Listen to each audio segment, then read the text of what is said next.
La demencia conservadora. Los intelectuales de la neoderecha nacional, aliados a los de la rancia, han entrado en demencia política. Ponen en duda la legitimidad del resultado de las elecciones legislativas del 2018, pero 2 años después de los comicios. Niegan que exista una mayoría legítima en el Congreso y lo hacen a través de una inserción pagada para que sea leída. Héctor Aguilar Camín y sus compañeros de viaje desconocen la Constitución y se lanzan a tratar de deslegitimar a la única mayoría parlamentaria auténtica que ha tenido México desde hace muchos años. La 4T obtuvo el 47% de la votación efectiva. Si hubiera sido un solo partido, que no lo fue, pues era una coalición de 3, su representación hubiera sido del 55% de la Cámara, suficiente para ser mayoría absoluta. El Partido del Trabajo PT solo obtuvo 3 diputados plurinominales.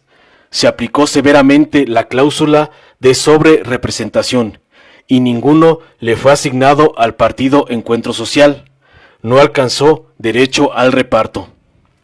Morena tuvo derecho a 85 curules de representación proporcional, según determinó el INE, luego de hacer sus propias cuentas, sin que hubiera litigio al respecto. Los 3 partidos en conjunto alcanzaron 307 legisladores, 221 de los cuales son de mayoría relativa, de un total de 300 distritos electorales que existen en el país.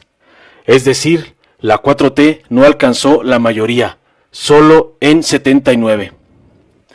En cuanto al Senado, la demencia política es de igual gravedad, ya que el grupo de Aguilar Camín no sabe que en cada entidad federativa se eligen 3 senadores, 2 de mayoría y 1 de minoría, además de 32 de cociente nacional. No había manera de que la 4T fuera minoría en esa Cámara del Congreso, si fue mayoría en casi todos los estados. Aguilar Camín y socios no conocen las leyes del país que dicen defender. En la Cámara, la Constitución permite a los partidos, en lo individual, una sobrerepresentación hasta de 8 puntos porcentuales respecto de su votación. Este precepto se conoce como cláusula de gobernabilidad, según le llamaron los amigos de Aguilar Camín, priistas y panistas, cuando la llevaron a la Carta Magna. Durante años, el PRI y el PAN la ejercieron con entera normalidad. Pero los neoconservadores no tienen ojos para el pasado en el que les iba muy bien, sino solo en el presente que ya no les simpatiza. Viven en la angustia. ¿Por qué tendría que ser desaconsejable que una fuerza política tenga una mayoría parlamentaria? ¿Habría que hostigar a Emmanuel Macron, presidente de Francia, solo por contar con suficiencia en la Asamblea Nacional? Les respondemos, no, allá no, porque aquel gobierno es de la banda de Aguilar y compañía. Si este y sus amigos quieren cambiar las reglas, no se sabe luego de su carta pagada cuáles serían las nuevas, que se postulen para el Congreso. Ese es el método. La fuerza gobernante puede o no tener mayoría legislativa, pero cuando la tiene, debe ejercerla porque para eso existe como expresión ciudadana. En México tuvimos tiempos en que el presidente carecía de mayoría y le era necesario acordar con otro u otros. Así se formó el PRIAN y el PAN-PRI, según a quien le tocaba el turno en el Ejecutivo.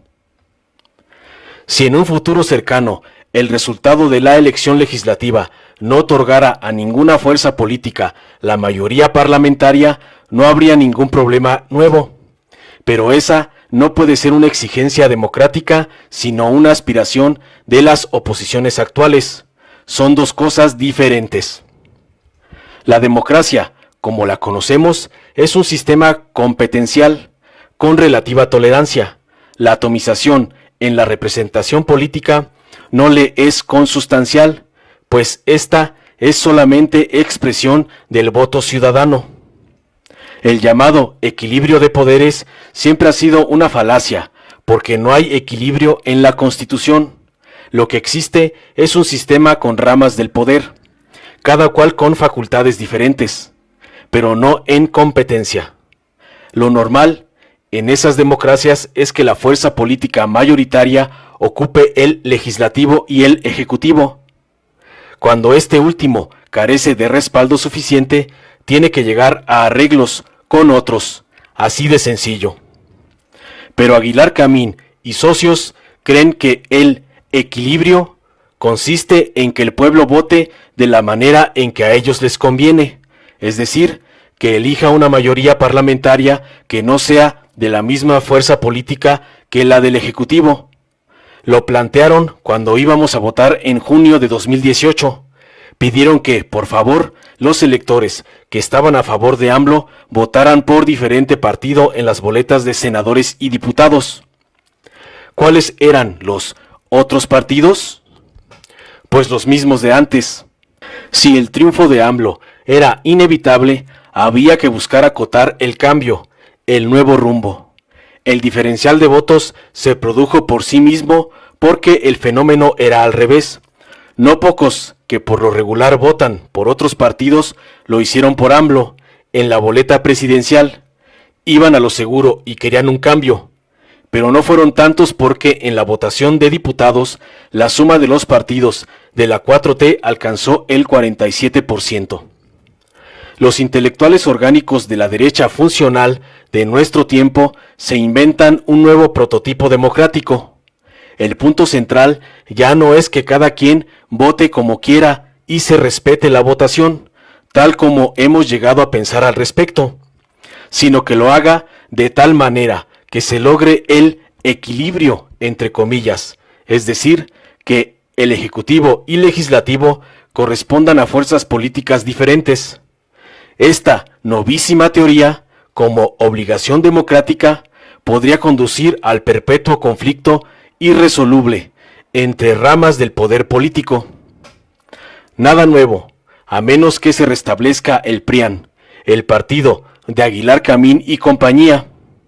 De eso ya tuvimos bastante.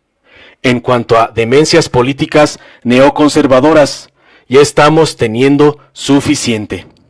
Informó Mr. Politicón, nos vemos el próximo video.